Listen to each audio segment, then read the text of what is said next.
Well, hello once again. This is me, Leonard Wells, broadcasting as usual from HASLINGDEN, 30 miles or 50 kilometres north of Manchester in the UK on Tuesday the 13th of September 2011. Just a quickie about trains. Today, Philip Hammond, the Transport Secretary here in the UK, was questioned about high-speed rail, which this government is proposing to spend £30 billion building. And he, when asked about the cost of travel on that train, he said, "Trains are now a rich man's toy." And he referred to the cost of travel on the West Coast Main Line. And just to give you an example, if you walked up to Manchester Piccadilly tomorrow morning without an advance ticket and asked for a return ticket, it would be over £250 if you were travelling around 6 o'clock or 7 o'clock in the morning, what's called peak travel. £250 to buy a return ticket, a walk-up return ticket.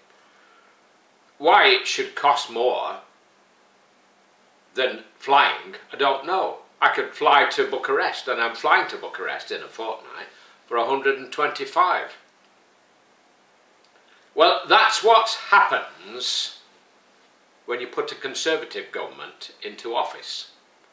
Because it was the Conservatives under Mr. Major who spitefully smashed up our railway system and gave us this crackpot system where, all right, we've got trains, but nobody can afford to travel on them without having their company pay for their tickets.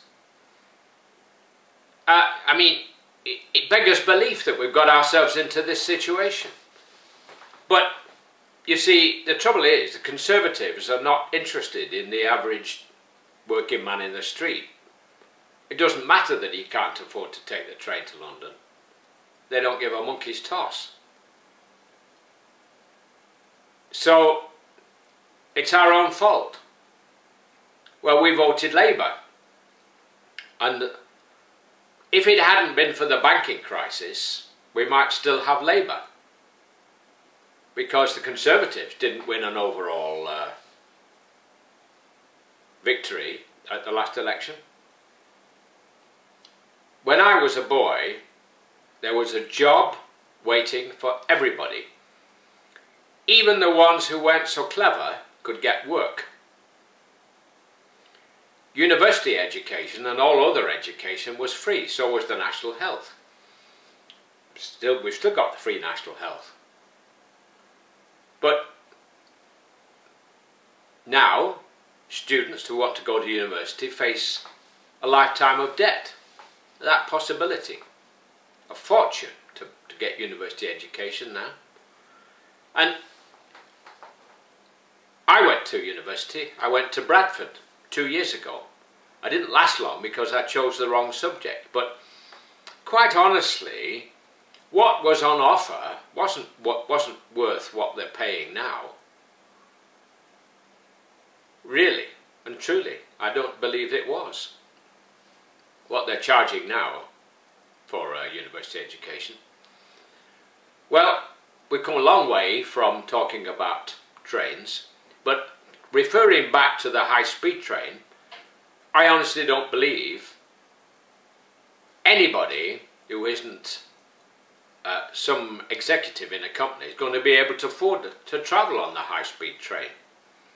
So I would like to see the government spend this 30 billion on our present railways, not only to give us the same loading gauge as they have on the continent, which would then give us the possibility of double-deck trains, so that we don't have to spend a fortune extending our railway platforms and having endlessly long trains to carry more passengers.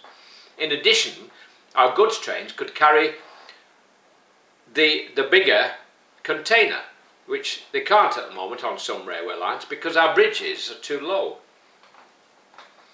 And I'd like to see our railways with overhead electricity supply from on every inch of track, so that you could get on a train in Plymouth and go all the way to the far north to Wick and Thurso on an overhead electric train, and they would be a lot quicker, a lot faster, a lot more efficient, a lot less noisy. These smelly, dirty diesel trains that we've got now are a disgrace. And we want to waste 30 billion on a high-speed railway that hardly any one of us is ever going to be able to afford.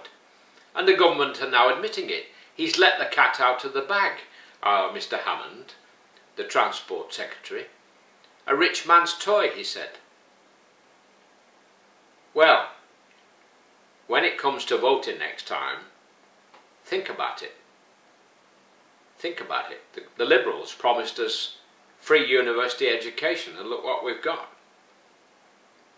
The Conservatives couldn't wait to destroy British Railways. All right, they were behind the times, but if the governments had put money into the railways, we wouldn't be in the fix we're in now. That's it for today. God bless, while it's still legal in the UK to say God bless. Take care. Bye for now.